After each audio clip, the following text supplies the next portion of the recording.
Indian diamond businessman Nirav Modi and उनके uncle Mehul Choksi पर Punjab national bank के फ्रॉडलेंट लेटर ऑफ अंडरटेकिंग के जरिए 13,600 करोड़ रुपीस ट्रांजैक्शन की आरोप है और इन्होंने पीएनबी बैंक से 13,600 करोड़ रुपीस की इतना बड़ा अमाउंट का स्कैम ऑलरेडी कर चुका था। और ये समय था साल 2018, यानी कि आज से ठीक 4 साल पहले, जब हमारे सामने ये स्कैरी न्यूज सामने निकल के आता है। और तब से लेकर अब तक हमारे सेंट्रल गवर्नमेंट को मीडिया के कई सारे सवालों को फेस करना पड़ा। बट लास्ट वेडनेसडे को लंदन हाई कोर्ट ने fraudster diamond businessman Nirav Modi की अपील को रिजेक्ट करके उन्हें इंडिया में वापस लाने की ऑर्डर दी है। तो hey guys, myself Indrajeet Choubey, आज हम लोग डिस्कस करेंगे कि नीरव मोदी कैसे इतना बड़ा स्कैम को एग्जीक्यूट किया, देन लंदन हाई कोर्ट ने इस मैटर के रिगार्डिंग फाइनल डिसीजन क्या लिया, and lastly finally Nirav Modi को इंडिया लाने के बाद उनके साथ अब क्या क्या होने वाला है। तो आखिर में इन्होंने इतना बड़ा स्कैम किया कैसे। बचपन से ही नीरव मोदी डायमंड के शौकीन थे और उनका एक पर्सनल इंटरव्यू के अकॉर्डिंग इसीलिए इन्होंने बेल्जियम से इंडिया आया था,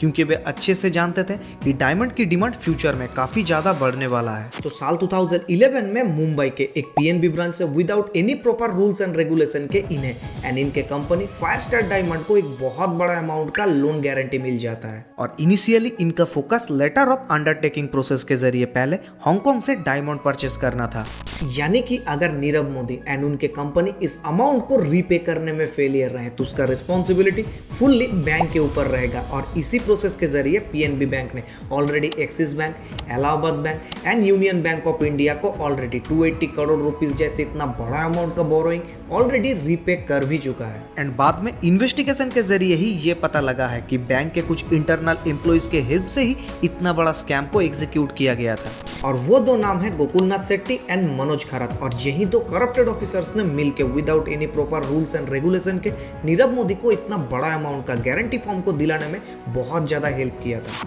एंड जब ईडी टीम ने इन्वेस्टिगेशन करना चालू किया तब उन्हें ये पता चला कि इन्होंने UAE and Hong Kong based total 15 companies के जरिए ही इतना बड़ा स्कैम को एग्जीक्यूट किया था। तो अब हम लोग सेकेंड टॉपिक पे डिस्कस करेंगे कि अगर नीरव मोदी को 1.5 साल पहले इंडिया लाने की परमिशन मिल गया था तो इतना दिन से ये प्रैक्टिकली हुआ क्यों नहीं। तो अब देखिए, यूके हाई कोर्ट पर नीरव मोदी के अगेंस्ट 13,600 करोड़ रुपीस जैसे इतना बड़ा अमाउंट का फ्रॉड केस के साथ साथ उनके ऊपर 2 और भी एडिशनल केसेस हैं। तो एज पर सीबीआई रिपोर्ट इन्होंने सबसे पहले खुद के अगेंस्ट जितना सारा फ्रॉड एविडेंस था उसे मिटाने की कोशिश किया था, एंड दूसरा इनके अगेंस्ट जितने सारे विटनेस थे उन्हें भी जान से मारने की धमकी मिली थी। अब नीरव मोदी को यूके में मार्च 2019 को अरेस्ट किया गया था एंड उन्हें इंडिया लाने की अप्रूवल साल 2021 को मिलने के बाद भी उन्हें अब तक इंडिया में ना लाके उन्हें आज भी साउथ ईस्ट लंदन जेल में रखा जा रहा है। तो साल 2021 में नीरव मोदी ने अपना खराब मेंटल हेल्थ की वजह से लंदन हाई कोर्ट को अपील भी की थी, एंड उनके डिफेंस टीम ने भी उनके इस खराब मेंटल कंडीशन के लिए कोर्ट से ये अपील की थी कि फाइनल जजमेंट सुनाने से पहले एटलीस्ट एक बार इनके हेल्थ कंडीशन पर भी नजर डाला जाए। बट लंदन हाई कोर्ट ने उनके इस इंडिया ना आने की अपील को पूरी तरीके से रिजेक्ट करके बदले में उन्होंने ये भी कहा कि इंडिया हमारा फ्रेंडली फॉरेन पावर है एंड हम सबको इंडिया के ऊपर फुल्ली कॉन्फिडेंस है कि इंडिया नीरव मोदी को बेस्ट से बेस्ट मेडिकल ट्रीटमेंट प्रोवाइड करने वाला है,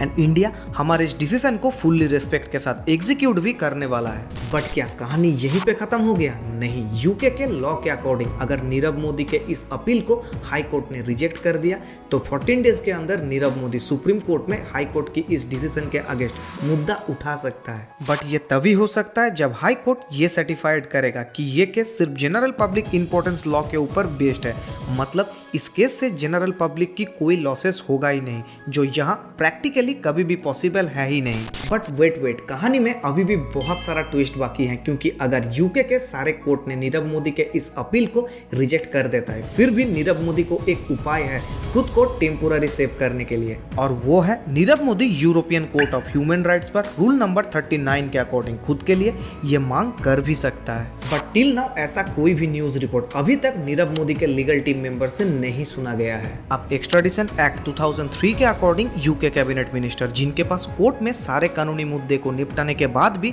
रिक्वेस्टेड पर्सन की एक्स्ट्राडिशन को ऑर्डर देने का अथॉरिटी रहता है। और ठीक इसी के बीच 31 अक्टूबर को हमारे स्पेशल कोर्ट ने ईडी टीम को under the fugitive economy offender act के अकॉर्डिंग उनके 39 प्रॉपर्टीज को जब्त करने की परमिशन दी है, और ये सेम ऑर्डर पहले भी 2020 में पास हुआ था। एंड इस लॉ के अकॉर्डिंग अगर कोई पर्सन इलीगली स्कैम करके कंट्री से बाहर भाग जाता है तो बाद में हमारे गवर्नमेंट एज ए रिकवरी उनके पर्सनल प्रॉपर्टीज को एक्वायर भी कर सकता है। तो नीरव मोदी के केस में गवर्नमेंट को एज ए प्रॉपर्टीज उनके रिदम हाउस अलीबाग के एक आलीशान बांग्लो को सीज किया है एंड उसके साथ साथ 22 लग्जरी कार्स। और इन्वेस्टिगेशन करते करते फाइनली इन्हें टोटल 48 प्रॉपर्टीज मिला है जिनकी वैल्यूएशन लगभग 1000 करोड़ होगा। तो गाइस आपको क्या लगता है कि फाइनली ये केस कहां तक जाने वाला है, इसे कमेंट में जरूर बताना। एंड गाइस अगर आपको ये वीडियो थोड़ा सा भी इंफॉर्मेटिव लगे तो प्लीज वीडियो को लाइक शेयर एंड चैनल को सब्सक्राइब करने मत भूलना। तो गाइस मिलते हैं नेक्स्ट डे एक और न्यू इंटरेस्टिंग वीडियोस के साथ, तब तक के लिए जय हिंद, वंदे मातरम।